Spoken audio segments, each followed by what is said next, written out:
Assalamu alaikum. Min mbiyeten ko Samba Ba. Komi ingénieur oɗo liggo e banggue ndiyam comme planificateur de projet. Ɗo noon hande addi min ko yewtude projet biyeteɗo Go Nexus. Projet noon ko université mboɗo jangguina kadi université. Ko université noon witti projet o e ballal Union européenne. Caggal nde witti ɗum de réunion ngaji mbaɗama to Dakar to eɗo darto kañum e autorité ji Sénégal kamɓe service aji ɗi fof ngari kaali hen ko poti haalde hen ko. Caggal ɗum noon min mbiya minen université naɓɓe yomin gar min kawra yimɓeɓe e terrain he min kollitaɓe ko witta ko min namdo kadi miijoji mabɓe ko ɗum noon hande rendini min ɗo donnaji tareji ɗo. Caggal noon ɗomin hanki ko jawmanɗo min ñalli hecci hanki ko nabbay siwol. Projet o noon ko toɓɓe ɗiɗi jaggano wiya yo yimɓeɓe namde holko miiji hen hol ɓuure muɗum. Premiére toɓɓere ko privatisation totale. So tawi laamu ngu felliti no adda joom dooleji en no garana liggo walla liggoɗo yimɓeɓe tawa kamɓe ɓe gaddata ko kalisaji mabɓe ɓe gara ɓe tawta ɗo yimɓeɓe joom guese ɗe ɓe mbadda peeje kamɓe ɓe mbaɗa guese mawɗe tawa kamɓe mbaɗa ɗum financier. ɗum ko toɓɓere aduna wiya holko yimɓeɓe miiji hen. Deuxiéme toɓɓere nde ko barage uji ɗi holko barage uji ɗi gaddi e nafoore e yimɓeɓe. So tawi ko ɓuure wiye holko barage uji ɗi gaddi e ko moƴƴi.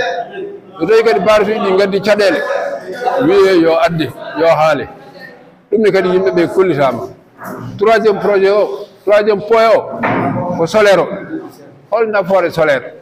Yimɓeɓe est ce que ne jaɓa courant o woppe solaire o adde e ballal noon état.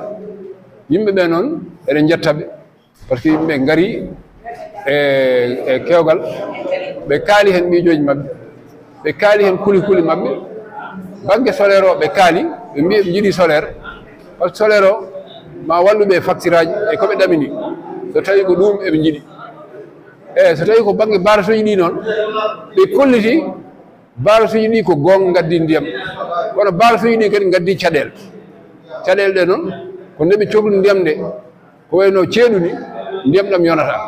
So tawi ko ndungu ndiyam ɗam ara ha heewa bonna kadi guese ɗe wona kamɓe koɓe perto tawa kamɓe ɓe ƴetti au niveau de la banque ɓe ñamnimo toon kalisaji ɓe ndema ka bona ɓe donka kadi yabde banque wona ɓe naata e caɗele ɗe ɓe haɗa ɓe wadde kadi campagne uji kesi.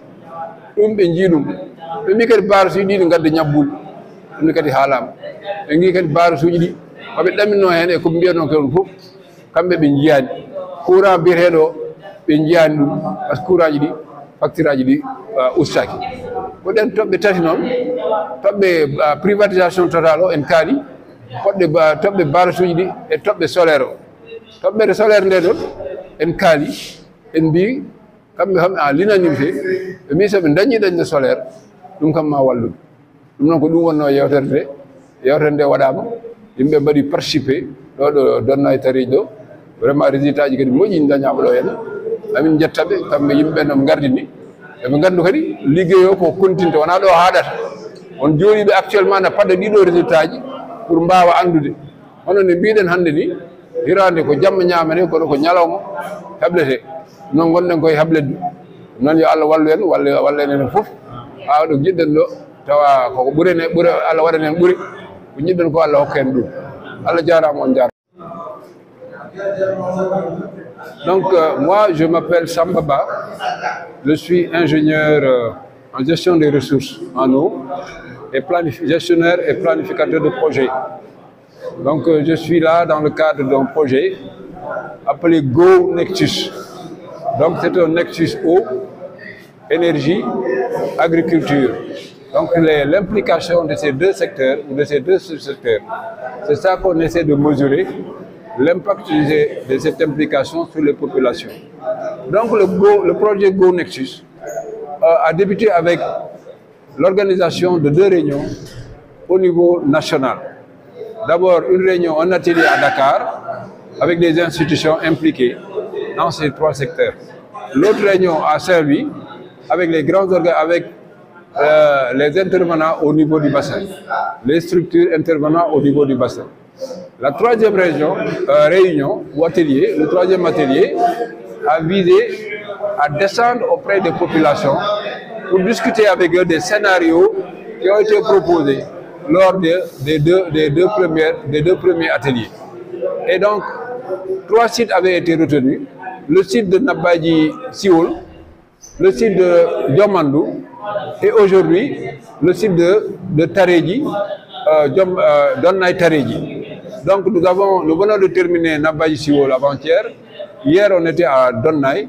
Aujourd'hui on a passé la journée avec les populations de Donnay Taredji pour échanger sur les 3 scénarios proposés. Les 3 scénarios proposés à l'échelle du bassin, le premier, c'est la privatisation totale. La privatisation totale suppose l'arrivée des investisseurs avec des moyens financiers, donc des investissements importants vont être faits et l'échelle d'aménagement va changer. Au lieu de petites parcelles de 0,25 ou de 0,50 hectares, on va aller certainement vers des échelles beaucoup plus importantes.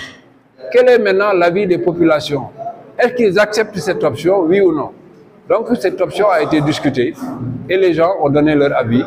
Mais visiblement, ce qui se dégage, c'est que les gens ne sont pas d'accord, compte tenu de l'expérience qu'ils ont du privé, que ces privés-là arrivent en masse pour récupérer leurs terres d'après leur perception.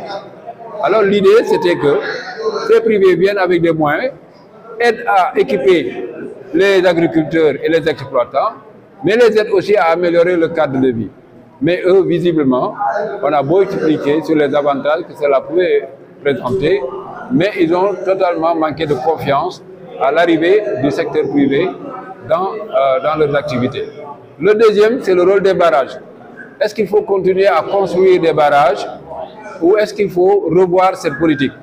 Ils ont beaucoup décrié les méfaits et les inconvénients que les barrages ont fait subir aux populations. D'abord, c'est la perte de la pêche traditionnelle. C'est la perte de la culture de décrue. C'est l'arrivée des maladies liées à l'eau, telles que la bilharziose.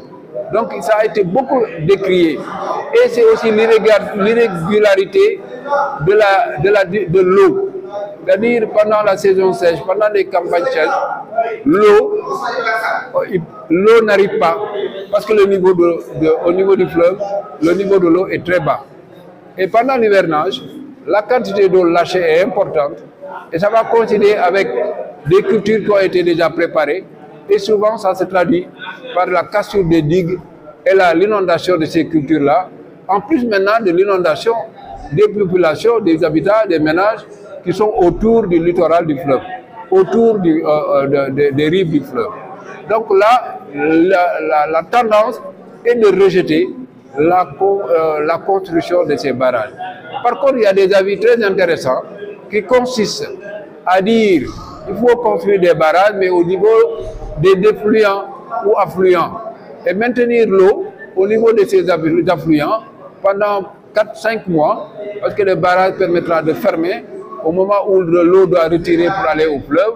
On pourrait fermer ces affluents ou ces défluents et laisser l'eau dans les marigots et permettre aux populations de développer leur culture. Donc là aussi, c'est une option qui n'avait pas été prévue, mais qu'eux, ils ont pu décliner. La troisième option, le troisième scénario, c'est l'utilisation du solaire. L'utilisation de ce qu'on appelle la révolution solaire. Donc, cette révolution solaire, comment eux, ils le perçoivent, eux aussi, ils ont donné leur avis. Et la tendance générale qui se dégage, c'est qu'ils sont d'accord sur l'arrivée du solaire, qui leur permettrait de disposer d'une énergie moins chère, parce que les factures qu'ils reçoivent à partir du système électrique existant et de la principale compagnie d'électricité, ces factures sont jugées très chères, parce que pour des petites cultures, des petits aménagements, ça peut aller jusqu'à 3-4 millions par mois, ce qui est un peu lourd et qui rend leur culture non concurrentielle, non compétitive. Voilà, à la fin, donc, cette synthèse a été dégagée et nous remercions la participation vraiment très active de l'ensemble des acteurs qui ont été présents à cet atelier.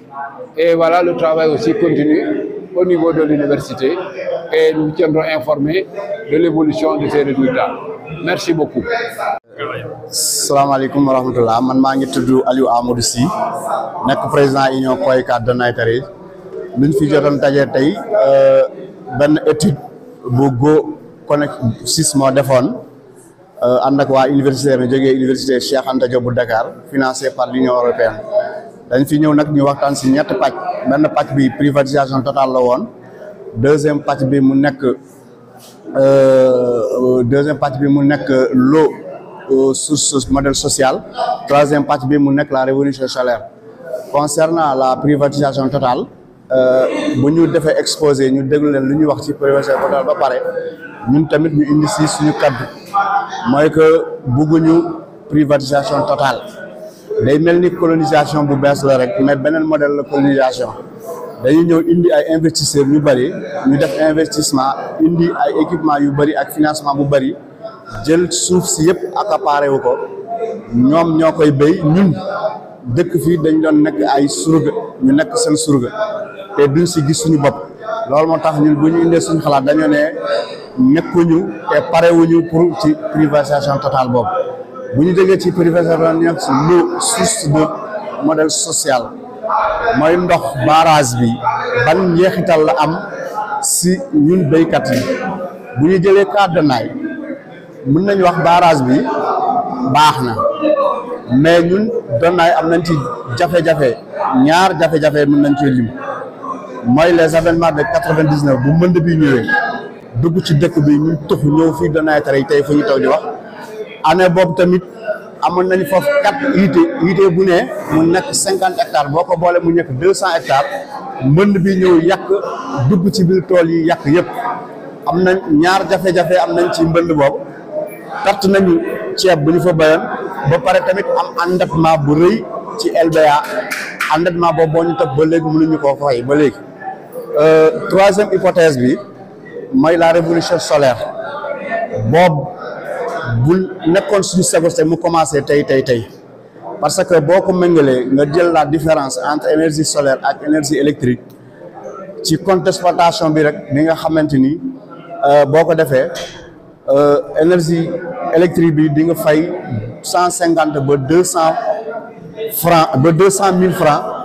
coût hydraulique te semence ñëwul engrais ñëwul produit ñëwul main d'œuvre ñëwul mais bu ñu la defalee énergie solaire moom daanaka wàññi nañu charge bi nga doon def ci tool bi te quand on parle de l'autosuffisance et de la souveraineté alimentaire dañu war a wàññi coût production yokku rendement bi te pour état bi jàppale baykat bi ñu mun a yokk seen rendement wàññi seen charge il faut qu'on aille vers la révolution solaire union fu mu mun nag ñu def fa solaire GIE tamit ñu def fa solaire ndax mbay bi mën a dem ci kanam quoi loolu laa moom li ma doon tënk ci waxtaanu tey bi ci ndimbalu Union européenne ak université Cheikh Anta Diop bu Dakar. min mbiɗen ko Aliou Sy mi won président union Koykat de Naitari yiddi wiidi yimɓe tan hannde renndinno men ɗo yeri ko fedde wootere ene wiye Go Connect 6 Go ko yen jaha e jokkodiral hakkunde ndem e ndiyam e énergie ɗum won Go Nexus ɗum ɗon noon université ji ummi université Dakar ngar ɗo wondude e ballal union européenne ɓe ngari yewtande yimɓe geɗe tati hen gueɗal gotal ko wiyete ko privatisation totale firti ko laamu Sénégal yahat addoye wallidi mumen joman doole ngara ƴetta leyɗele ɗe gone remde enen gansa gonten ko miskinon Allah e dow ko jeyneɗen gonten ko maccuɗe e dow ko jeyneɗen eɓe ligguin men par journée foti taw ko 3000 walla 2000 francs ɓe jaɓata or ko leydi ndi noon minen min mbi laamu yo ya daroye doole adda waɗa aménagement ji mawɗe taw ko joman leyɗele ɗe kutorto par ce que laamu wi en yiiɗi yaade autosuffisance alimentaire